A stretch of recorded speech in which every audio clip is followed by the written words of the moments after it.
El expresionismo alemán es uno de mis movimientos favoritos de la historia del cine y para mi gusto uno de los más interesantes. El siguiente video es un remake de uno que ya había hecho antes, pero que no me había convencido del todo. Así que el día de hoy, de nueva cuenta, vamos a hablar de expresionismo y su historia e influencias.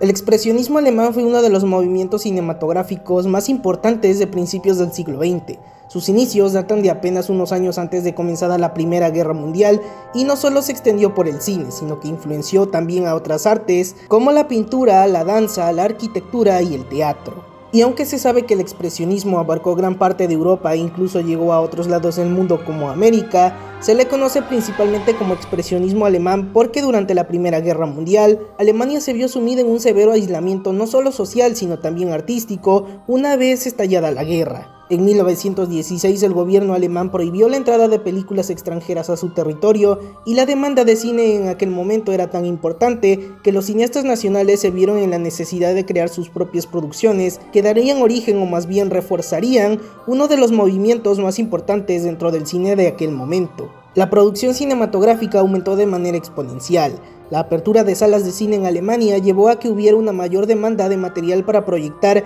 y se llegaron a producir de 24 películas en 1914 a 130 en 1918. Además de que los alemanes eran un público que amaban ir al cine de manera bastante regular. Cuando se levantó la prohibición de la importación de cine nacional al extranjero, también en 1916, Alemania no tardó en convertirse en parte de la industria cinematográfica mundial y ya para principios de los años 20, su cine era reconocido por expertos de todo el mundo y el sentimiento anti-alemán que había dejado la guerra poco a poco comenzó a disiparse, lo que a su vez permitió la expansión del cine alemán a todo el mundo. El final de la Primera Guerra Mundial no está de más decir que jugó un papel importante en el surgimiento de esta vanguardia, o más bien en su reforzamiento.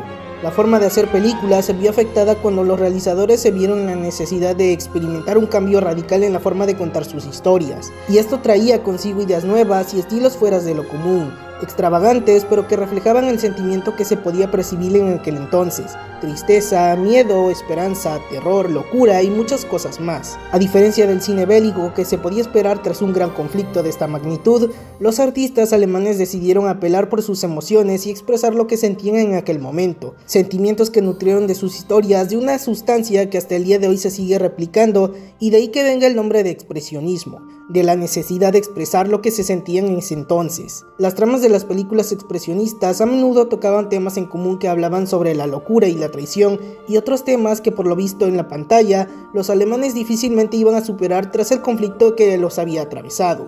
Irónicamente, la existencia del expresionismo como vanguardia fue muy breve. Ya para finales de los años 20 y principios de los 30, el cine mundial estaba buscando nuevas formas de darse a conocer, pero aún así pequeños vestigios del expresionismo subsistieron y se mezclaron con los estilos que vendrían años posteriores. La búsqueda constante del realismo en el cine por supuesto que no se escapó de esto.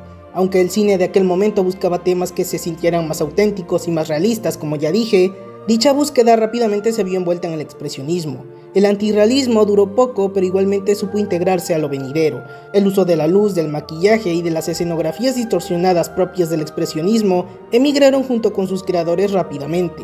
Con la llegada de los nazis en los años 30, América, y más precisamente Estados Unidos, se vio sorprendida por la llegada de enormes cantidades de inmigrantes alemanes que venían huyendo del régimen impuesto por Hitler.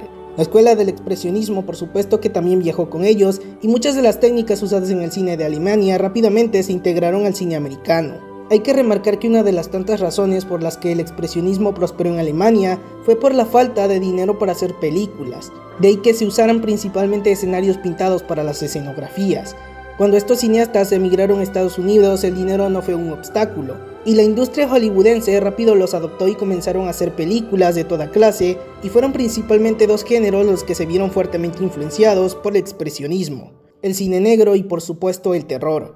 Fue la Universal Pictures la que sacó más provecho de esto, y con esto también surgieron las cintas de los monstruos clásicos como Drácula, Frankenstein, el hombre lobo o el fantasma de la ópera. Esta última quizá una de las películas con una influencia mucho más marcada en la corriente expresionista.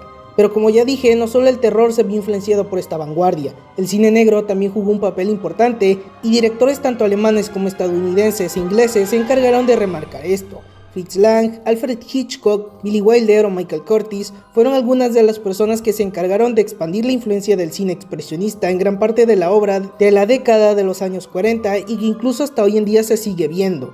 La influencia de esta corriente estuvo por mucho tiempo adelantada al cine americano, incluso antes de que se diera la inmigración que ya mencioné antes. Varios de los artistas occidentales ya habían adoptado el expresionismo como fuente principal de inspiración.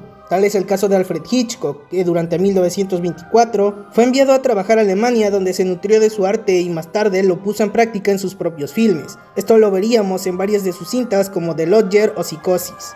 Y lo mismo sucedería con otros creadores como por ejemplo Werner Herzog, influenciado por el Nosferatu de Murnau, que llegó incluso a hacer su propia versión de la historia, utilizando técnicas expresionistas clásicas, o Ridley Scott, que con Blade Runner representó su fascinación por el Metrópolis de Fritz Lang. Y qué decir de Tim Burton, quien posiblemente es el representante del expresionismo más importante de nuestro tiempo. Su estilo y la forma en que sus historias están armadas utilizan todos y cada uno de los aspectos de esta corriente artística, desde Edward Scissorhands, que recuerda al gabinete del Dr. Caligari, hasta la propia Batman, donde su versión de ciudad gótica recuerda a la Metrópolis de la película homónima. Rodeadas de misterio y a veces también de romanticismo, las películas expresionistas son quizá las más indicadas para aquellos que buscan sacar todo lo que llevan dentro. Son un escape de la realidad en la que nuestros sentimientos en ocasiones se mezclan con la fantasía y terminan dejando al descubierto quiénes somos o cómo nos sentimos. Esta interpretación queda bastante bien para lo que en su momento representó este movimiento y es hasta hoy quizá una de las formas más indicadas para ver a una vanguardia que llegó para revolucionar el cine en más de un aspecto.